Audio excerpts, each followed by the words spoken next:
Hi everyone, this is Willy. You are listening to Humans of Authenticity, the CEO Special Edition.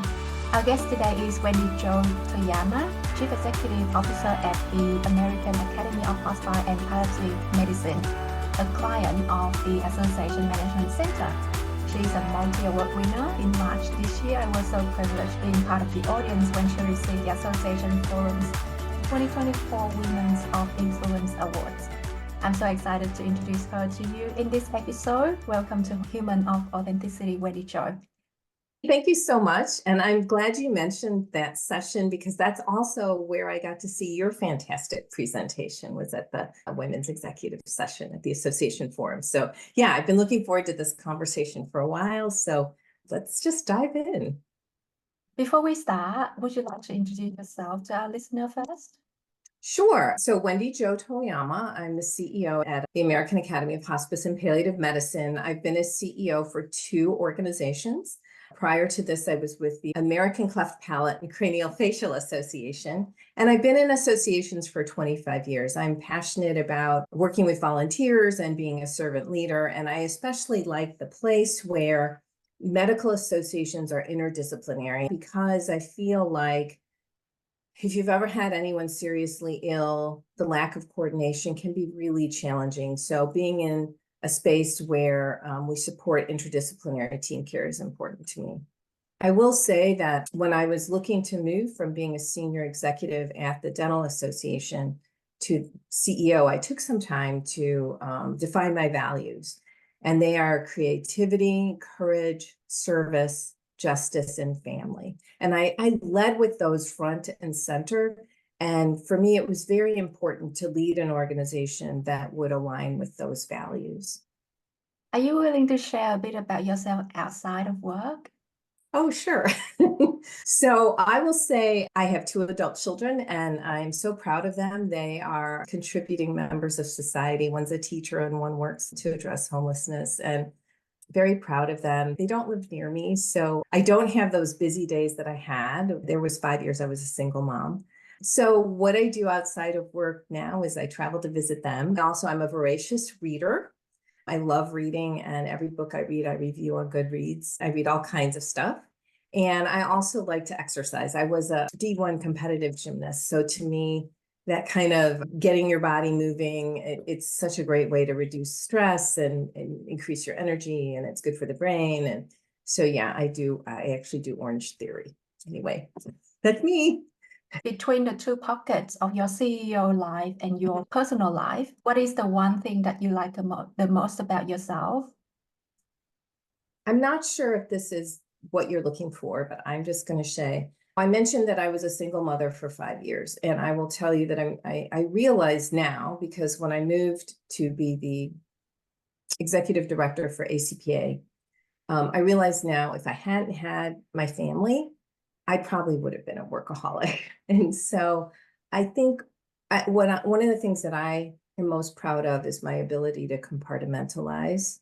And so when I'm done with work, I tend to be done with work. And then I turn my attention to spending time with my husband, or when kids were younger, doing something with them.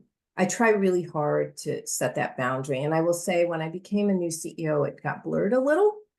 And actually, that's how I started Orange Theory. I realized I had to start doing something in the evening, or I would just keep working all night. So I signed up for Orange Theory so that I would get out of the office and go to class. And I think that in the pandemic, I've been pretty disciplined about trying to shut down at a particular time. And I worry about our team because I think for some people, it's hard to set those boundaries. And I think that in the pandemic, it's been easy to have work bleed into your personal life. I think being able to fully engage in your personal life when you're doing that is the priority. I appreciate the sharing of boundaries. It is a very interesting concept. It's easier said than done. I know that you have set up your own boundaries around work and personal life, but how do you maintain that boundaries? You know, it's interesting. I think that as with anything, there are periods that we do better at it than and other periods where we do worse. I'm in a period I'm not doing as well. So actually yesterday I brought some intention to this and looked at my calendar and put a day off each quarter to just have a long weekend because I realized I was becoming run down and needed to take a break. So I think checking in with yourself is one way. And I think you have to be honest about things and then creating intention. For me, that's putting it in a calendar or creating a goal. For others, there may be a different way to create intention and accountability around it. I don't think you can expect to maintain it. I think what you have to do is be prepared and recognize when you're not honoring it. So that would be my tip on that. Thank you. I like the recognized piece because without that awareness, we cannot really understanding how we are going during the progress and try to stay with it. I appreciate that. I want to move back to your CEO pockets per se. What's your mantra as a CEO and how do you show up with that mantra? Yeah. I think that there are probably different mantras for different times. So this was an interesting thought exercise. Where I decided to land is that being a CEO is a marathon, not a sprint. And I think that sometimes you have to go slow to go fast. So what I mean by that is that particularly when you step into a new CEO role, and what I've learned is that sometimes you'll be stepping into a role and the board will have alerted you, there are some things we need you to help us with. And so you have an inkling of what you might be stepping into.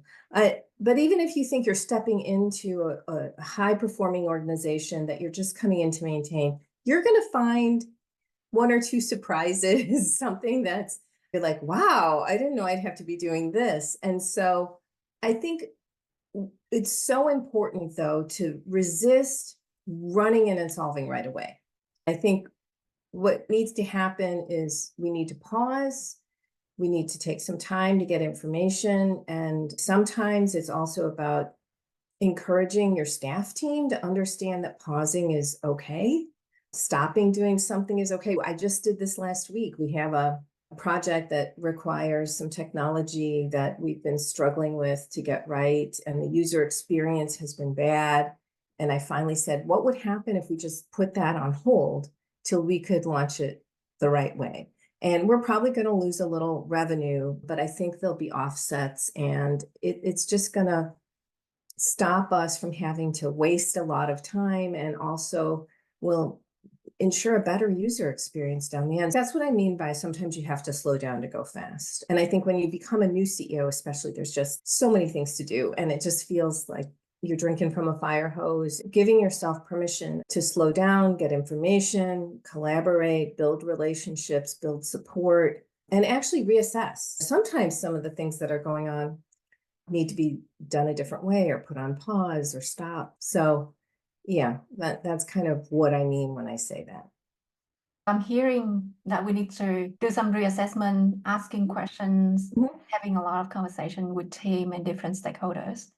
Is there a story that you can share with us on how you did this? Or how so I'm going to share a story about when I didn't do this. And it's just a little story, but I think as a CEO, you're going to make missteps. That's part of the job, either because you're challenging or whatever. So the example I'll give, I think it was my first meeting of my new group. And I looked at the stage for the main session. There's a table and chairs, and I kind of wanted a different feel up there. So we put stools up and took the table away. But I had never been to their meeting. I didn't talk to anyone about why the table was there, what it was used for. I just made a unilateral decision, which CEOs do sometimes. And I made it in an area that I thought was safe, right? Not a big deal. Well, as it turned out, the way that the session worked is that a moderator for the session would call up a presenter and then would ask questions about the topic. And then the next one would come up, and they had like 10 in a row that they were doing this with. So having a table to be able to have their notes on and do all this was really what they were used to and what was important, and having to fumble in a chair. So we ended up having to swap out the staging in the middle. And it's just a very silly little example, but it's a time when, had I paused and said to my president or someone else, hey, I'm thinking about changing the set on the stage, what do you think? They'd say, oh, that's a terrible idea. And so you can imagine transferring something like this to a high stakes project, right? That you feel like, oh my God, there's a deadline, I have to get it done. I'm trying to think of another one. In my last organization, we merged our foundation with our association. They were both C3s. Obviously, that's not something you do quickly. That's something that you really have to pause, get outside a consultant in, do a lot of dialogue with the boards. I don't know that anyone would think of doing that quickly, but I think those are two examples on the extremes of the range of things to get input on. I love how you dive straight into the thing that you didn't do. Yeah. Yeah, I appreciate that. I want to move to the keyword conversation now. So which word do you select for our discussion today? Yeah, I loved the word list. And again, similar to mantras, I was going back and forth, but I picked courage. It's one of my values as I reflected on my life, my career. I think it's something I bring to the work that I do in different ways, big, large and small. And so I picked courage. Can you share the connection between courage and your mantra as a CEO? Oh, yeah. I think encouraging people to stop and pause takes some courage on the CEO's part, particularly if it's a beloved program or there are high stakes deadlines. And I will say, I don't think that pausing is going to get you in trouble necessarily, but switching gears feels hard sometimes. And you're also asking your staff or the board to bring courage to the decision as well, right? It's so being bold might be another way of saying it, right? Instead of just going with the status quo. I don't believe in changing for change's sake, and it takes courage sometimes to challenge the status quo. You say it takes some courage to challenge the status quo. Is there a story that you can share around that for us? I'll give a very, very personal example. In the introduction, I didn't explain. My name is Toyama. I identify as half Japanese, Okinawan. And so as an Asian in the workplace, I've been dedicated to DEI my entire career. I will say that I haven't necessarily lifted up what some of the challenges Asians face are. I think because there are some inequities based in the history of our nation that we need to fix. And I just didn't think to prioritize bringing that forward, right? And so after the women were killed in Atlanta, and I decided I needed to use my voice as an Asian woman. And one of the things I've been talking about in challenging the status quo is within medical associations, there's a term that's commonly used called underrepresented in medicine. And I think it's a term that, while true, there are groups like Blacks and Hispanics where the people who come into medicine is lower than the percentage of that population in the overall population. Whereas for Asians, there tend to be more Asians in the profession than in the population. As an example, 7% Asians in the US, and the percent of Asians in medical fields is much higher. So what happens when medical societies talk about programs for those underrepresented in medicine is Asians get left out. And so if you look at leadership development, we have made some strides in developing leaders. If you look at African American, if you look at Hispanic, but if you look at the numbers for advancement for Asians into leadership, it has remained stagnant. And I think this is because we're not included in programs for developing folks. Folks don't think about Asians. They sometimes get left out when talking about health equity. And so I try to lift that up when I'm in a room, but I'm often in a room where there's 40 people, 4 people of color, 1 Asian, me.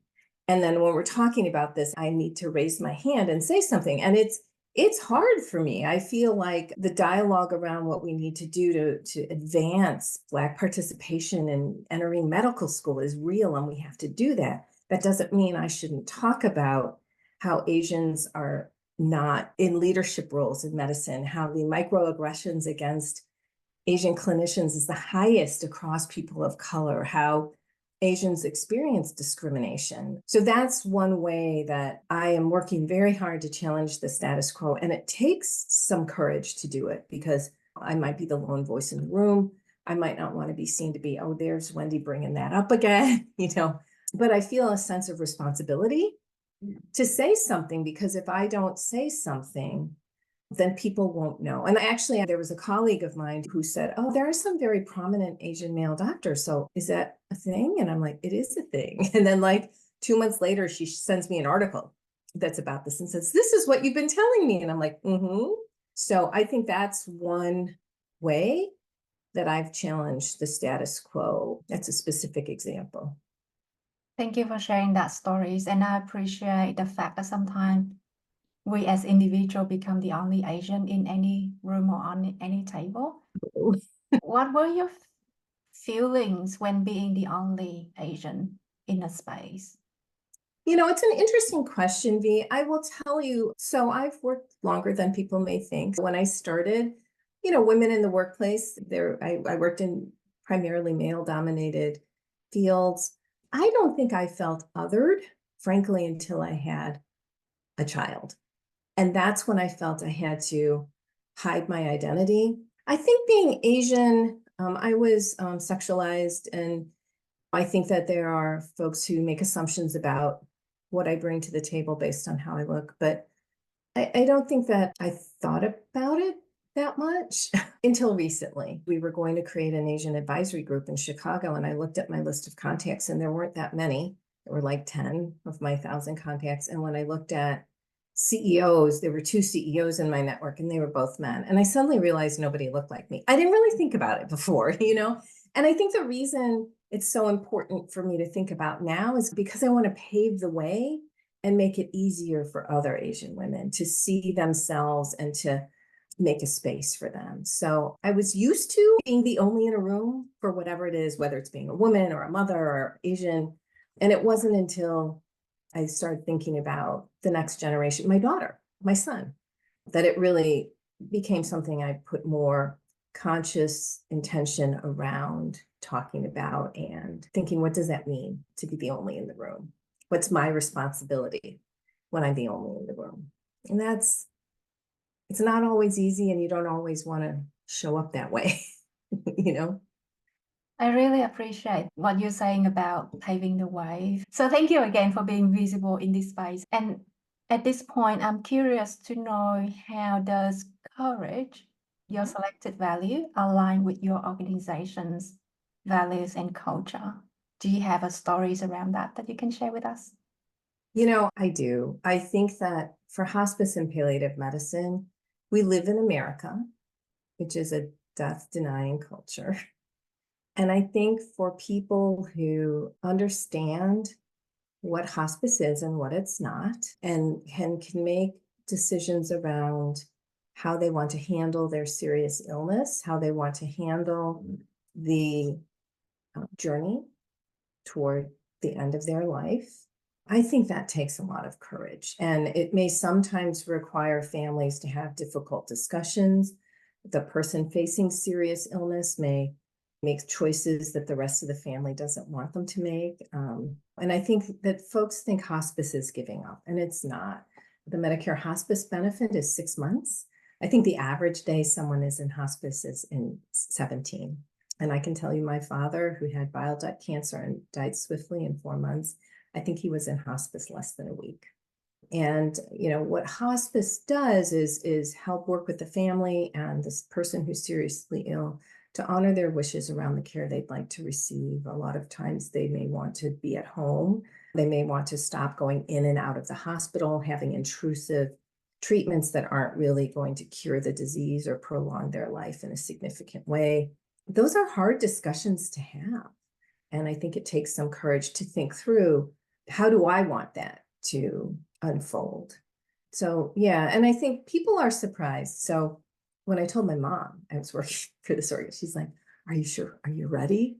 And I said, I'm sorry, Mom, what do you mean? She goes, well, it's hospice. I'm like, yeah, but I will be doing the same thing I always do, which is figuring out how we're going to have a meeting and create network. I'm not necessarily in there talking to the patients, right? But it has this perception. And when I tell people where I work, they're surprised. The folks who do this work, they are some of the most positive, optimistic, joyful people I have ever seen. And I think that that surprises folks. But the folks who do this work, they are called to the work. They are honored to help families figure out how to navigate this difficult journey and decision. And I think they help equip patients and families with courage. So yeah, that's how I think it links together. Thank you so much for that. I work in the medical association space back in Australia for 10 years. Mhm. So I definitely agree with you. These are some of the most dedicated, caring people in our population. There was a period that we call them the heroes among us, and that is an absolutely right way to recognize these folks. Well, and I want to say one more thing. I'm sorry to interrupt. That's okay. That's okay. It was funny. So our profession is about 40 years old. It was founded by Dame Cicely Saunders in Europe, in England. What happened was one of my presidents said to me, the people who do this work are social activists. They were in medicine and they saw things they didn't like and they wanted to change it. And so that's why it also aligns with my value of justice. And I think justice and courage are closely aligned, right? But the folks who do this work are doing it because they don't like what they see happening day to day in medicine, and they want it to be different. So again, that takes courage. This profession was founded by people challenging the status quo. So I just needed to add that because again, when they're with their family member who's seriously ill and they're working with a hospice doc, I don't think they'd necessarily think, or a hospice team member, that, oh, that here's a social justice warrior with me. Like, I don't think that's a label they would attach to that, but I tell you, that's what our folks are. That is such an awesome way to describe. The other thing that I'm hearing from what you've just shared is also the change agent and change maker. And again, that takes a lot of courage in doing that. Yeah. I go back to your first 90 days Oh, as a CEO with this organization. okay. What I'm curious to know is whether courage and your values has evolved or transformed over time in between that 90 days comparing to today. Do you see any theme or any trends of the transformation? Yeah, there's a lot in that question. Let me start by saying it took me a couple of years to land on what my values were. I'd had a boss who had shared her values with us, and I thought that was an interesting thing to do, a nice way to have people get to know you quickly. So I sat with that for a long time. So the reason I mention that is I don't know that our values change as much as maybe our understanding of what they are or how they show up, right? And I think just like mantras are different every day, I think there are times when one of the values will be more front and center than others, right? So I would say in my first 90 days here, it was the pandemic. So I started this job in April of 20. So for that, we had to really challenge how we thought work happened. And I think we were all doing it. I wasn't the only one doing it. You know, people would ask me as a CEO, is it hard to start remote? And they seem so flabbergasted and it was so unique. And now we know it wasn't unique at all. It's continued to happen and we do it now all the time quite easily. But I think that because the rule book was thrown out the window, because we were dealing with uncertainty, because meetings were canceled, I think this is where courage with a small c comes in. You kind of have to think about how do you want to show up, have confidence in yourself, right? Because everything's changing. So I think that that period challenged us all to think about work, how we work, what's important, right? I think in terms of evolution over time, I will say becoming a CEO the first time probably required a lion's share of courage because at some point you have to jump. And this is a message I would want to share for women, particularly women of color. We need to stretch and we need to put ourselves into situations that will help us learn and grow. And that means we're going to step into the role and feel like, oh my gosh, this is a lot and I need to be brave about this. If we wait till we think we're ready and comfortable, we'll never advance. So it takes a lot of courage to make that jump into the CEO role. But what I would say is you don't do that by yourself, right? You got to bring your network with you. I moved to North Carolina. It was a bit of a leap of faith, and I had to build a local network, but I had a national network. I didn't think I had one until I moved there. And then I realized, oh, I do. And I leaned into consultants from Texas, DC, Chicago, back at home in Chicago. I created a kitchen cabinet. So I think how you wear courage looks differently over time. So I think when I was a first-time CEO, the mantle was sort of, how do I surround myself with people who can help me? Because you're not going to know about everything, right? So how can I surround myself with people who can help me get up to speed quickly on areas I don't know, who can help me with connections, vendors, contacts, right? Whereas now I think in this job, I'm a second-time CEO. I think the way courage looks is different than that. I think it's following a long-time successful program and CEO and forging a path that's mine and different and addresses the times, right? How do I do that? It's being courageous about understanding that the CEO job is external. So how do I put myself out there to meet people in the field, to build connections with key leaders? So I think the way that it gets expressed evolves over time. And I think now the courage is around, how do I make a path for others? Right. Whereas when I started as a CEO, it was totally about, how do I make the path for me? Because it's a bit overwhelming. And now I think a lot more about, how do I make the path for others? Thank you for that. And there's so much I want to unpack from. There's a lot in that question. There are I a was like, lot, oh, where do yeah. I go? So let's start with the first piece about identifying your values. You mentioned that it takes years to land on your Yes. value. Yeah. Can you retell some of the steps or Yeah. how you got to that point? Yeah. Sure. So I think if you look online now, you can find lists, right? So I probably started by reviewing lists of values and kind of circling some. And I actually have framed in my office the little note. I carried a notepad in my purse. I jot things down. I talked to people. I prayed. I had a coach that I worked through things with. I don't think there's one path to defining your values. I'm going to challenge someone. If I asked you, what are your values, and you'd never thought of them, V, and then you knocked out 3 things, I would probably push back and ask you to sit on them for a little while, sit with them. So I'll tell you, I was a fine art major, and I majored in graphic design and photography. My first 10 years, I was a graphic artist in a corporate setting. But in photography, one of the things we were trained to do is, once you take a lot of pictures, put them up on your wall and sit with them for a while. And it's very interesting what happens, because some of the first images you may be drawn to may fade into the background, and some of the other ones that you didn't find as interesting sort of start to step forward. And as you sit with those images over time, it becomes much clearer which ones are the strong ones, which ones resonate, and which ones you connect with. So I think it's the same thing with the values exploration. You have to kind of sit with your list over time. I had a list that had, what was it? I think it had honesty on it, and I changed that. I evolved that to justice, actually, over time. So yeah, it's not a linear process. I think it's something you do through conversation with friends and family. It takes a lot of reflection.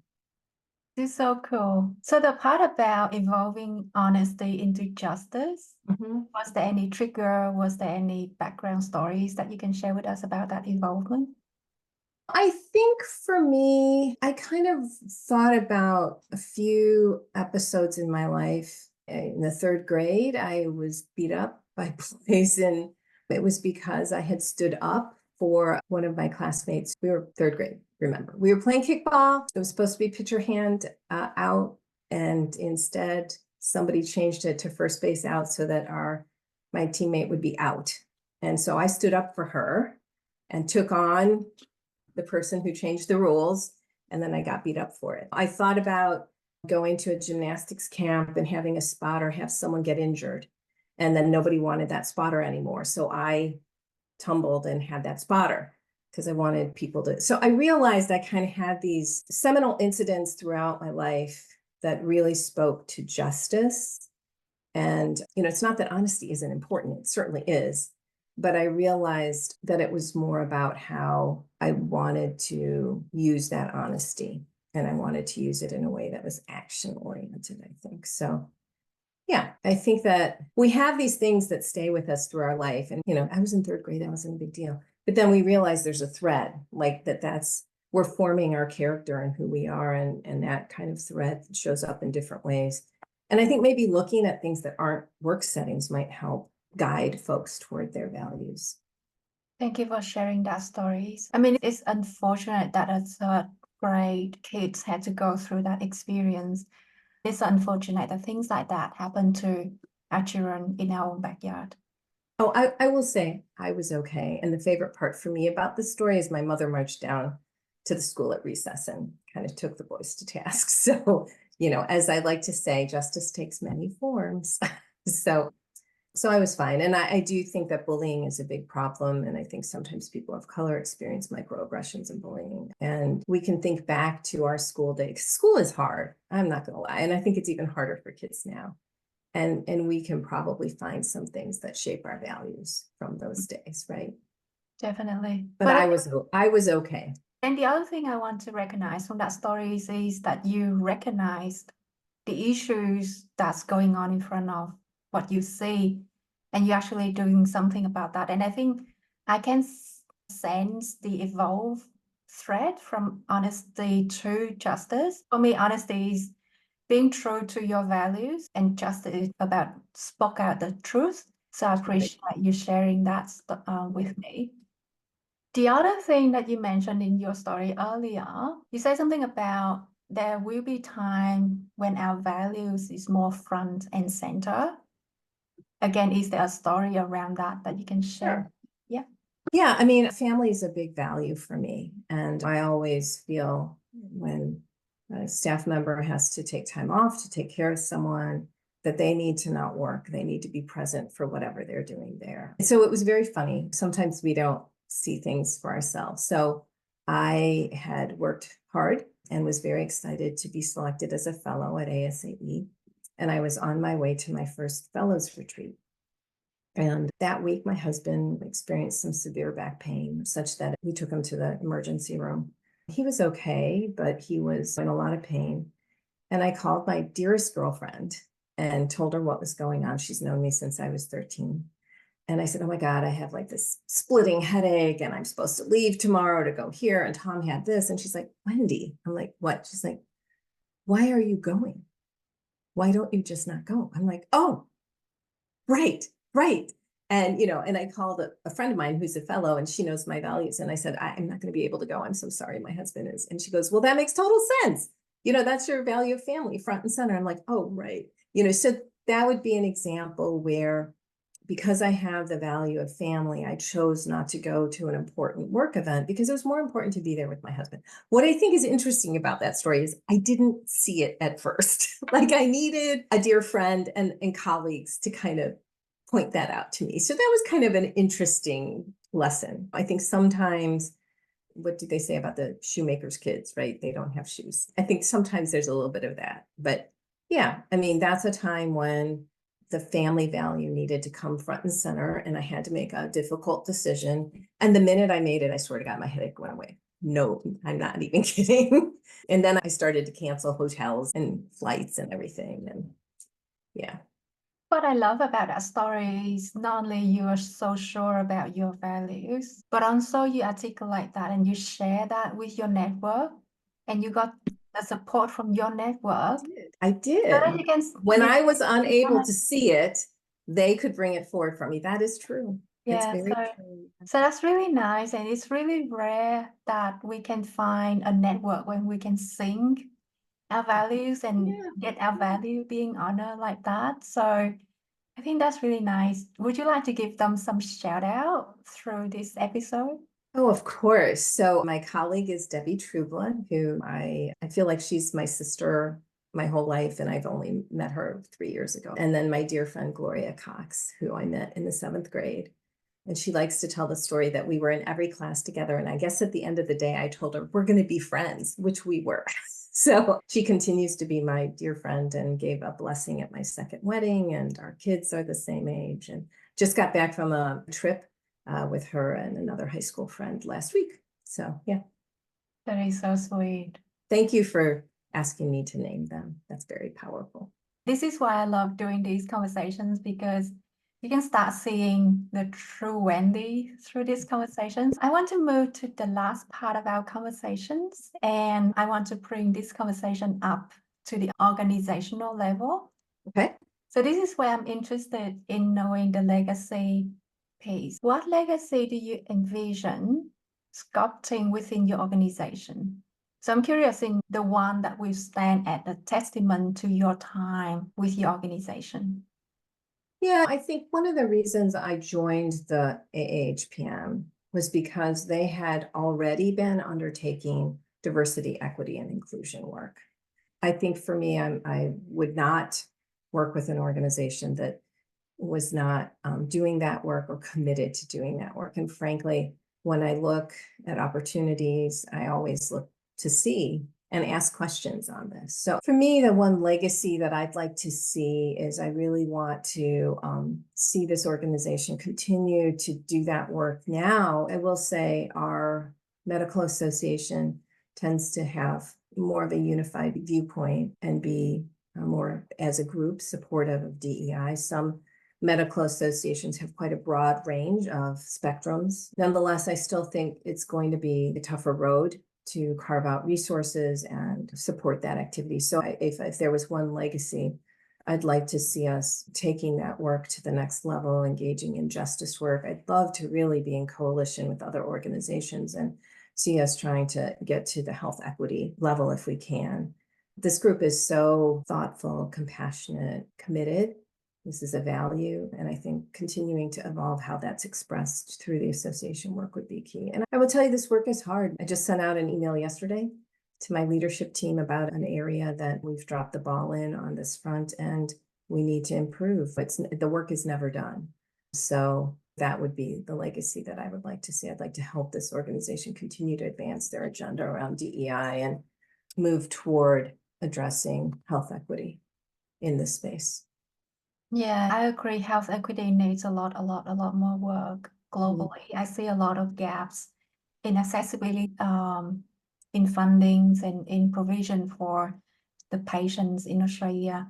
And I think when we talk about the health equation, it's good to focus on the patient, but sometimes we kind of forget the people around the support network around the patient. I think that's how I appreciate hospice and palliative care, because this sector really care for the entire pockets. They do, Yeah, right. of population around the patient.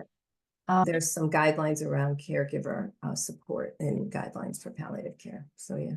Yeah, which I would imagine means it might get a lot more challenging for your members now that I have to deal with everyone around. I don't know. They're very skilled at those kinds of interactions. I see them bringing it to our board interactions, right? Yeah. So it may be hard, but I think it's a space they're very capable and comfortable in. What I love about what you just shared is the value alignment piece and why that piece is so important. I'm so appreciative that you share with us all of the steps since you define your own values, how you align with your organizations, and how you build that into the work that you're doing and build that into the visions that you're doing.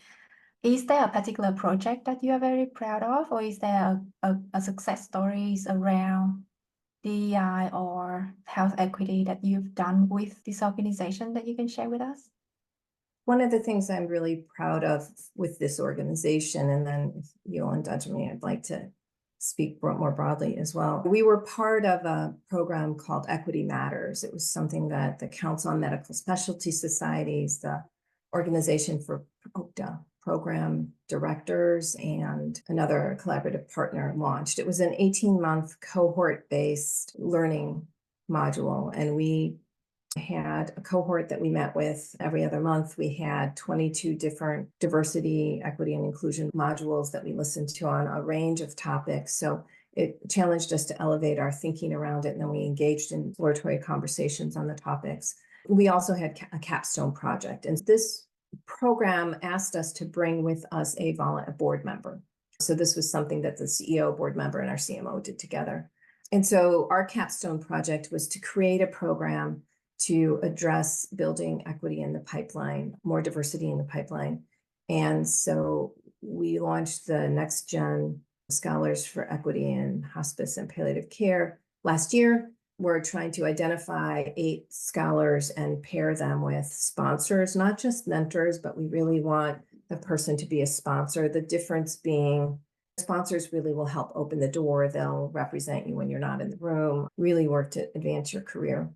And we're taking applications from folks in historically marginalized and minoritized groups. So I'm very, very proud that we've launched that program. We've welcomed the first 8 scholars and sponsors, and we've just opened up for the second year of applications. So it's 8. There's so much more that needs to happen, but we do it one at a time. So yeah, I think that is the program at the Academy that I'm most proud of.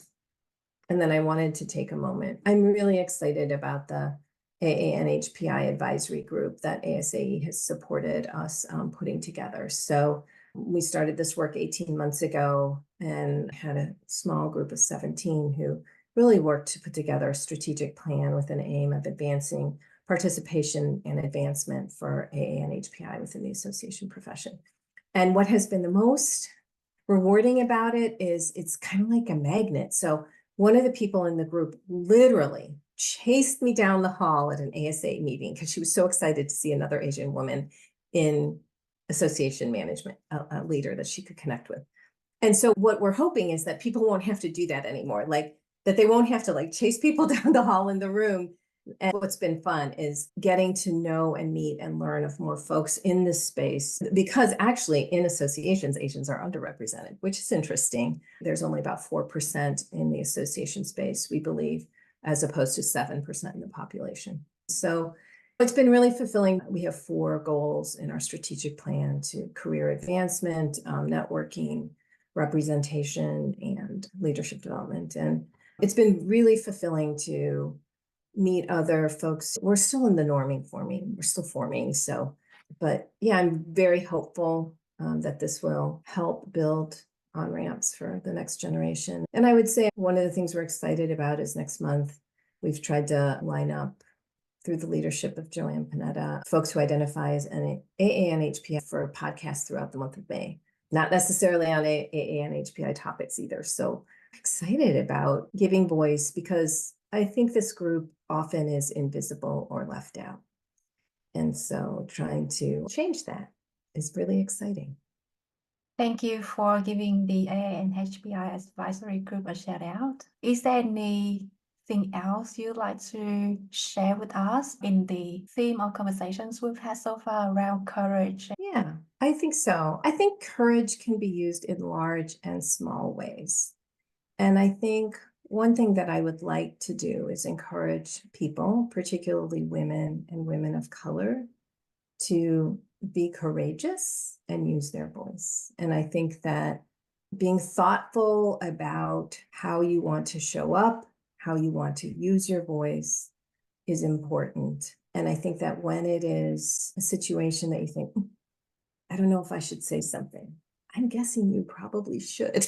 And so kind of just gird up that little bit of courage and use your voice. And I will say that I think that it gets easier over time. I think for some, it's not using your voice, it's thinking about how to use your voice.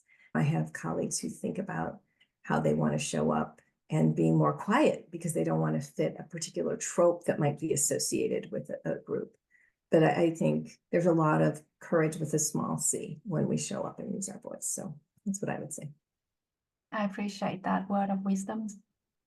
You know what? I want to say one more thing. Yes, of course. I also have very much appreciated allies, particularly men, maybe white men, who've called me out on things as well. So I think sometimes for men, it is also true that they need to be courageous and use your voice. So I would say we talk about boards being represented by a room of old white men or something. And I got called out. And I now use the term cronyism because that's more what I'm talking about, right? It's not about how they identify as much as how they act together. So I think that the message about courage cuts across genders and all kinds of demographics. I like to particularly encourage women of color, but I think that this is a message that works for everybody as well. I appreciate that. And I think when you put it that way, it's become a harmonious discussion and conversations rather than it seems like me versus the rest of the world out there. And that's what my career is so scary. Mm, But when you put it that way, you flip the conversation in the perspective, it becomes everyone being courageous together. yeah, And I can yeah, see that's how we can achieve great things. yeah. Thank you for making that remarks. So to our last question, Yeah. and hopefully you have fun with this one. There are two parts to it. Okay. If your organization were a fictional characters, who would it be and why? And then as the CEO of this organization, how would you ensure that your organization will become the hero in that story? Oh, okay. So, since I'm a big reader, this is a great question. I think, wait, let me think about this. All right. This is a goofy analogy, so just go with me because I didn't have a lot of time to prep. I think about Batman, and the reason I think about Batman is Batman doesn't really have the superpowers, right? Batman's a human. He doesn't have the superpowers like Superman does or Wonder Woman. And yet he brings his humanity to the work that he does to help improve situations for people around them. And so what I'm trying to say is our folks don't do this work to be the hero in the story. They do this work because they're called to it and it's very sacred. And so I think if they're a fictional character, they're one that has very human qualities as opposed to these superheroes that have the Elastic Man that can stretch or Ant-Man that can get small. I think they're very human. And I'm just thinking of the name of your podcast and how I didn't plan this in advance. And so how I think I would help them is I think very respectfully, I would try to shine a light on the people who do the work and what they do. Because again, they don't do the work to win awards or be the fictional hero in the story. That's not why they do the work. So we're working on trying to lift up what hospice and palliative is and isn't and help folks understand what it is. I don't think they need to be the hero in the story. I think they want the work that they do to be the hero in the story. And I think that if I can help one more person understand how hospice and palliative care can help a loved one with serious illness, I think that would be fabulous. So again, don't know if I really answered your question, but yeah, I don't know. It is perfect. And as soon as you're saying Batman, the bat icon start popping up in my head. I know. So in Gotham City, for me, when I watch Batman movies, whenever I see the icon on the sky, it is about reassuring that everything's okay because Yeah. Batman's here. Yeah. And it is such a perfect analogy when you use that and pair it up with your members and your folks, because whenever we see them, it's become that icons of reassurance that everything will be okay. So it's just a nice way to wrap up the stories. I really appreciate that. Yeah. Thank you for putting a bow on it for me. I love this. So this is really the end of the episode. Thank you again for your time and sharing your story with me and my listener. My name is Wendy-Jo Toyama, and you're listening to Humans of Authenticity.